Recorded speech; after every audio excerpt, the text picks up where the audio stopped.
It's time to talk about the pet, the collab pet. Spoiler, it's pretty good.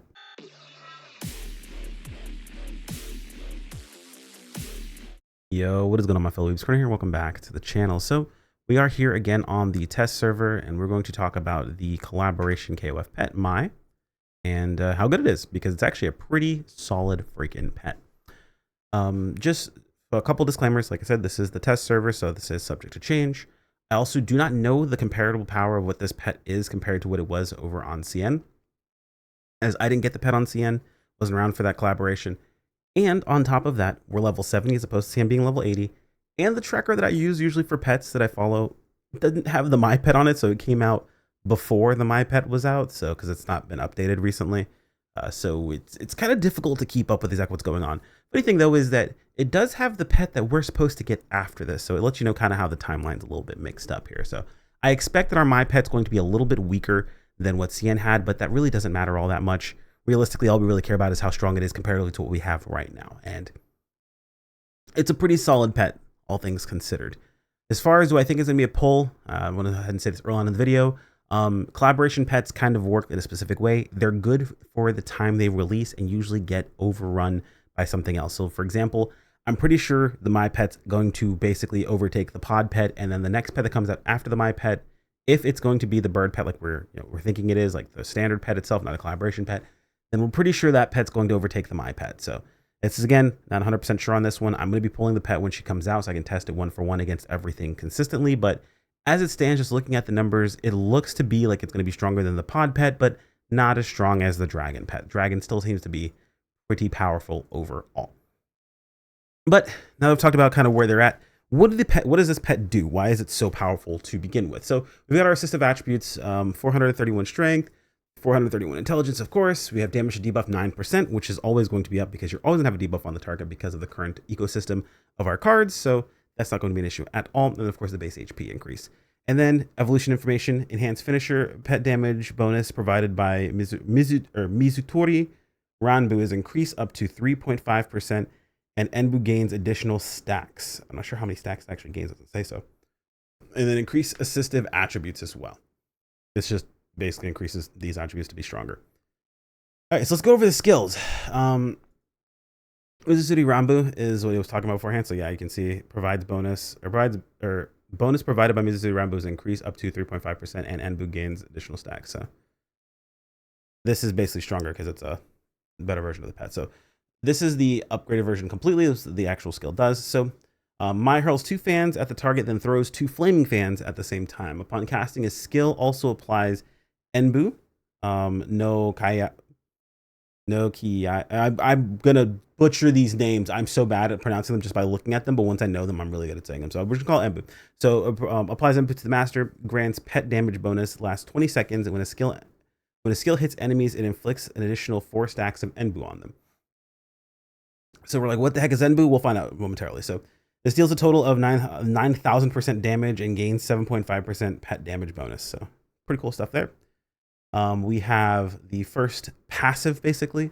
When Mai's skill is active, when Mai's active skill hits enemies, it inflicts 1 stack of Enbu, which stacks up to 5 times on the target. Each stack increases damage taken and then lasts for 20 seconds. So you get damage taken increase on the target, but you also get a dot that goes onto them. Every second the dot ticks, it counts for damage, and it's 164.2% times the stack count. Higher the stacks, more damage, basically, and lasts for 20 seconds, basically 20 ticks total. And then the next passive skill, for each stack of Enbu on an enemy, the masters deals increased damage to them. We talked about that beforehand. So that's kind of how this works. So each stack gives us 5.9% damage. So basically 6% damage per stack can stack up to 5 times. So basically 30% damage bonus, which is pretty nice to have. And then we also have Mai's final passive, which just gives us damage. It gives us all attribute damage bonus as well as damage bonus to bosses. Now, for those of you guys who follow damage very closely and do a bit of min-maxing, you know that damage bonus, just damage bonus by itself, stacks up pretty high and go over 100, or it can go over 100. When you get over 100% increase of damage bonus, you start to see diminishing returns. So things like damage bonus to bosses and all attribute damage bonus is actually pretty good because it is a separate multiplier that isn't affected by that diminishing return. So that makes this pet very powerful indeed. Essentially, you're just going to be popping it on cooldown or in line with your burst, more or less. If you're using it with Dragon, the cooldowns more or less line up completely. So you don't have to worry too much about it. It's a 40-second cooldown here. And as you can see, Dragon is a 40-second cooldown as well. Well, this is a 70-second cooldown, but the cooldown gets pushed down so much, it goes down to basically 40 seconds. So you're basically going to pop your My Pet alongside your Dragon Pet pretty consistently over and over and over again. As far as comparative stats, I will probably try to show some screenshots here, or maybe just like a small, slight clip of video here. When comparing this pet versus the pet that we have access to in the test server, which I compared it against Panda because that's the other offensive pet we have access to in the test server. Yes, I know we have something like, Gentleman. But realistically, when Panda came out, Panda kind of beat out Gentleman depending upon the types of bursts we were doing. But this is just the best comparison I had in this case. But all that to be said, on parses that I ran a couple of quick parses, nothing too crazy. I ran them on Karma Slayers. That's what I know very, very well. Mai pulled out ahead by a pretty significant margin, actually quite a bit of damage. And during the run I did specifically for Panda, we actually got a proc of our Queen weapon, and it still did less damage. So it gives you kind of an idea of how much more Pandas, or how much more Mai is going to pull ahead of something like Panda. We already know that Pod beats out Panda, so it's kind of a little bit of a closer thing. Basically, the TLDR is, should you get Mai? If you're looking for the most damage you possibly have right this very moment when the weapon comes, or so when the pet comes out, then absolutely yes. But if you're someone who's afraid of, like, their pet being power crept, there's a good chance that Mai may not be used when the next pet comes out. Realistically speaking, it's probably going to get power crept by the bird and then one bird dragon. But if you're someone who likes to collect, maybe you just want to get one copy of it just so you can say you have it on your account, that's totally fine too. These pets usually do not count for the card bonus, so just keep that in mind. You don't want to grab this for the card bonus. It's not going to usually count. It doesn't normally count any of the collaboration pets, so it's not really worth actually picking up. And again, this is test server, so subject to change. If they keep the banners the way they do, the My banner technically also has the ability to pull the older pets as well. So if you are someone who does need to pick up the older pets, let's say for example, you still haven't gotten your full copy of Dragon, you can possibly get that if you want to go ahead and go after that instead of going after the My Pet. Totally understandable. But if you're not completely convinced, just wait until the pet actually comes out. We'll be pulling it on stream. We'll be doing some tests on stream as well to go ahead and get you a guaranteed number so we can see exactly how close it is to the Pod Pet, to the Dragon Pet, any combinations of anything we can do in between, and see exactly how much power we're actually gaining with this My Pet.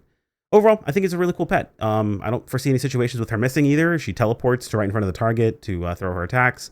She gives us quite a bit of damage bonus, and it's something that's going to vastly change up anything. It's also not a really annoying effect. It wasn't the last collaboration, but the first collaboration with One Punch Man, the Tatsumaki pet dropped a giant building in front of the boss. The Agumon pet freaking, did this giant AoE smash on top of the boss, and it was just like, all these things are really cool looking, but it's really, really hard to see. Mai just jumps in front of the target and starts throwing fans at it, which isn't as flashy, but still very, very cool, still very powerful, still gives us a bunch of damage, so I think it's definitely worth it.